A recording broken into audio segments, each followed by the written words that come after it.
how do you describe your business, your service? Like when you get on Yeah. some like a call with somebody and you're like, I'm going to help you with LinkedIn. What are you selling? That kind of starts with that. Like, how do you get clients? What do you do? What's your like onboarding process? Okay, great. Thank you. I like to start with the client's need. This is really not about me. I mean, I could tell them all about how great I am and how many industries I've worked in and how much money I've made clients, but people don't really care. They want to know, how can you help me? So I try to start there and say, okay, what do you need help with? All right. And in the conversation, my goal is to listen for what the pain points are. What are the pain points? What are the things they repeat sometimes 2 or 3 times? What are the terms and phrases that they use? That kind of tells you where people's heart really is. And then from there you can kind of deduce that, oh, okay, so your problem isn't really that you need a social media manager.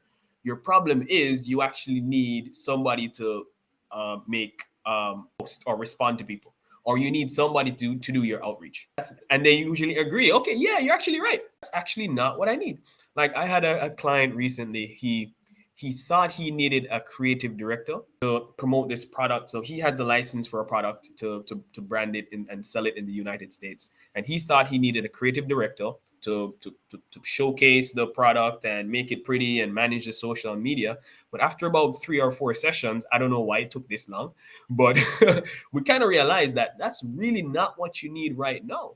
Right now, what you need is a steady funnel for leads, or steady funnel of potential customers for that. You need a system for bringing in those people. And then once you're bringing in money from those leads, then you can now hire a creative director to do the fancy stuff on the back end. So that really helped to put things into perspective for him. So instead of me trying to sell him on how I could be an amazing creative director, kind of like tone it back a little bit, to sit in the driver's seat. Sometimes we have to do that. Kind of say, hey, scoot over a little bit. All right, let me take the steering wheel for a while. All right, okay, all right. Where exactly do you need to get to? All right, maybe let's take a left turn instead of a right. Okay, maybe let's brake here, or then maybe let's speed up in here. In essence, I help consultants, sales leaders, and founders to implement their outreach strategies on LinkedIn, utilizing automation and content creation. That's it. So I want to turn this around on you and say, well, then that sounds great. What do you need to make it more stable? This was delivered to me on a golden platter. Oh my. I'd say about 5 founders who are starting up their business, who they offer a service. Yeah, 5 founders who offer a service remotely, so they don't have to be there in person, Okay. that doesn't understand the LinkedIn enough or care about LinkedIn enough to build their outreach strategies.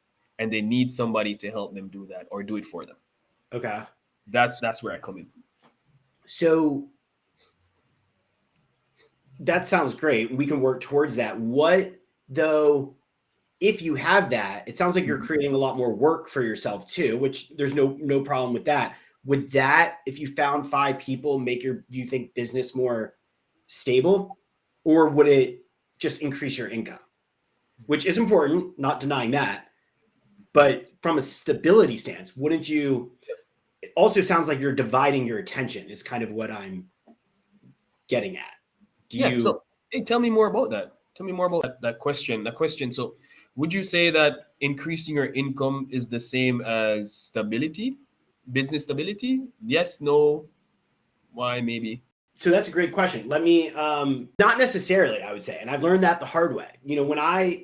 So I'm a bootstrap solo founder, building software around LinkedIn. So how did I get here? Well, it's not that the reason I got here was because during the pandemic, I found that my conversion rates on selling people stuff went through the roof, where I was getting a lot of no's, and then all of a sudden I got like all yeses, that like whatever I was selling, people were buying. That was the moment that I seized, where I thought I could just sell and then outsource the fulfillment. So what I did to get here was I would be on LinkedIn, I would be selling, And then I would simultaneously through Upwork or other like platforms find service providers that said that they were good at X, Y, or Z. And I would say, what's your cost?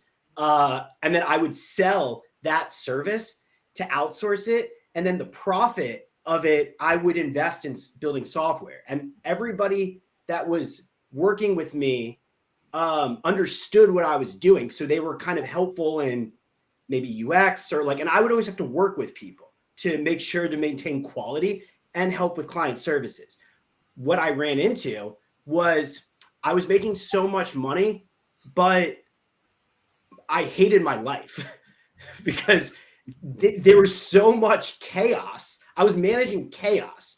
And you know what? I was okay with that, to be honest, because that was kind of the strategy where I was just like, you want this, you want this. And then I found was the more complexity, well, usually revenue, not always, but oftentimes more revenue, more also increases complexity.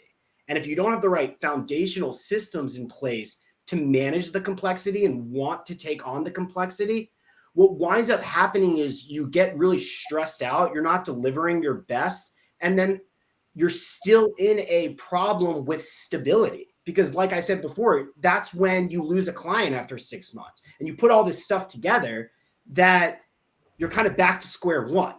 So my answer to that is I've learned the hard way is more revenue does not always mean more stability. Sometimes just means more revenue, which is solving problems of today, but creating problems of tomorrow.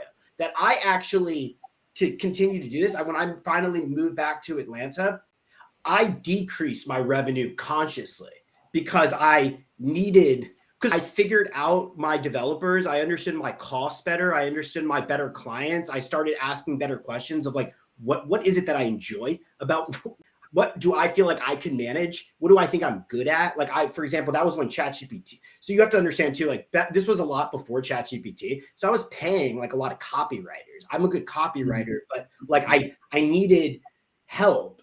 So like when ChatGPT came out, I realized, okay, well, I could create my own workflow that I felt like I could, manage this a little bit better, that I chose to make less money than what I was making because I was able to like start figuring out better systems and offers and structures to scale the right way. Because I was clearly not scaling the right way.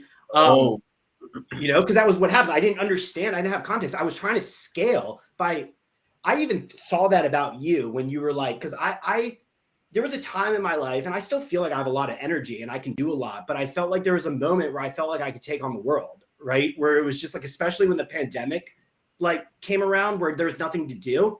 And I was all around my computer on LinkedIn. I was like, I can manage an unlimited amount of stuff, especially if I'm outsourcing it to other people. But I learned the hard way that not everybody wants to do that. And if you don't have the right people and systems in place, you might be able to get a lot of yeses, but it doesn't equate to peace and harmony of like a business that like makes it like, what are you trying to accomplish, right? Are you trying to like make the most money you can or like enjoy your life a little bit? Like business is a vehicle for stability. Yeah. My gosh, that's a great question. Yeah, I think most of us are still trying to answer that question. Is this about having a great life, or is this about the fact that life is full of work? There's no way around it. Is there a life where you can do work and make great money and be at peace, or is that a fairy tale? All right. I think most of us are still trying to figure out the answer to that question, and everybody has a different perspective. You go on YouTube, you find a different perspective. Then you go back on LinkedIn and they say the work-life balance. Right? And you're like, oh yeah, that's what I want. And then you go on Instagram and you're like, you see these watches and these Lamborghinis. You're like, oh no, that's what I want. And then you're utterly confused, especially if you're still in your 20s. Like, utterly confused. So, hey, I'm glad that you brought that up.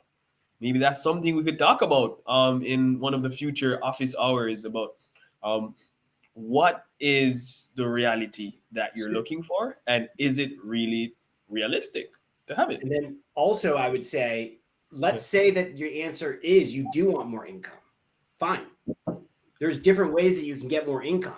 I've actually found that one way to get better income is to help the current clients you have deliver more value and help those businesses more because you already have a relationship to go deeper and expand your service offering and get more money out of them than going and get new clients and starting fresh because you already understand that business a lot and you could justify doing something that they want for a price. So I was building this certain times. I was like, this is what happened in my business. I was in crunch. A client would leave and I'd have payroll and not enough money to cover what do I need to do.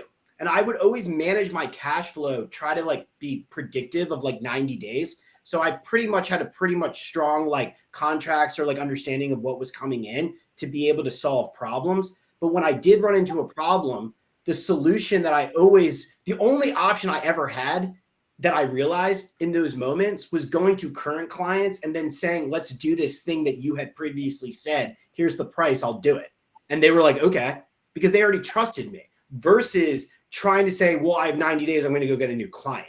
That is a harder thing to do. I'm not saying it's impossible, but like the sales process, depending on what you're selling, especially in the way that you just said it, which is fine. I start with their pain points. I start with like, what do they want? I mold it around them. Well, that takes a lot of time. So while I agree with that premise, again, it's a matter of like, well, if you want to increase money, like statistically speaking, it's a lot easier to get money from people who already trust you by delivering more value to those people. And then, having a sale from there.